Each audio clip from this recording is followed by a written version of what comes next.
Hey, I am not a biblical scholar, and nor can I recite the Bible off the top of my head word for word.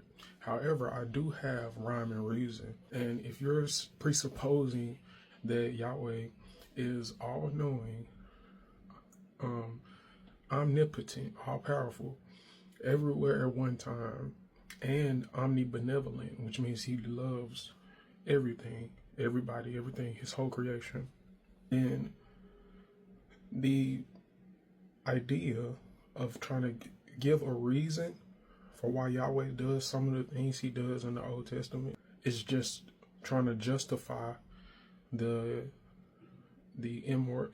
our current standard of morality in our society and the morals of many ancient peoples and indigenous cultures are that supersede others.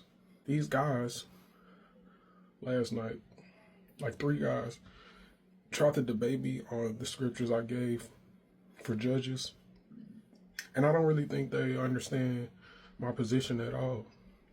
My whole argument was that Yahweh doesn't take accountability for his own actions. Yahweh is very immoral, and he is not as invulnerable as he says he is. So in Judges 1, he tells the tribe of Judah that the Canaanite land is theirs. And in Judges 2, he gets angry with them because they go into the foreign land and they started worshiping other gods and stuff. Then in Judges chapter 3, he sends judges, 3 different judges, to judge Israel, to judge Judah. And he does so and they judge the Israelites in like atrocious ways, very violent ways. They make them experience those. So I don't think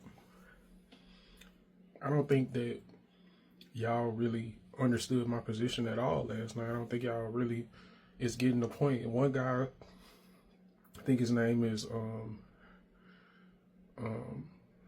something for the faith. I forgot his name. And his video, he started out talking about like, we can go back and forth. We can do this. We can be arch enemies so we can go viral. I'm like, bro, I'm not doing this to go viral. Like, first of all, I think you're trying to clout chase because a lot of my videos like are being like shared a lot and things like that. But secondly, you're sharing a verse. He shared Judges chapter 3, a verse in Judges chapter 3. But that only proves my position. That only makes my position more valid, because you're given the reason that you're given for Yahweh doing those things is because of something that he has control over. Like, it's just wild to me. It's narcissistic and it's sociopathic that any being, whether it's human or a god, would put its people in a certain situation, and regardless of what they do, get angry at them, especially if this God or this being is all powerful and all knowing, and is everywhere at once and loves everyone, loves his creation, that it would be angry with them for doing something that the Bible says that you were with them. When it says you're with them, Yahweh is basically having an influence over what's happening. But you go up to this nation, you go to the Canaanites, and they have chariots of iron. All of a sudden, since the nation you're going up against is more technologically advanced, all of a sudden God doesn't work. All of a sudden Yahweh can't fulfill his promise of giving you this land, and then gets angry at you for going in another way to try to get the land by integrating with the people and focusing on their gods and trying to take the land that way. Like, it just doesn't make sense. And then you send more like atrocious things to your own people.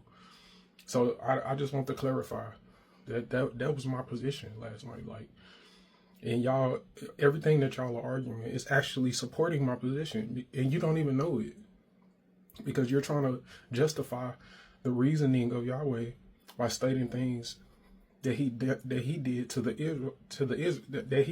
Israelites because of things that he has control over. That's the thing. So I just want to, come. I know it's been a long talk, about 5 minutes, but yeah, I just wanted to say that. Damn, I got a lot of car mints on my lips. Sorry, y'all. But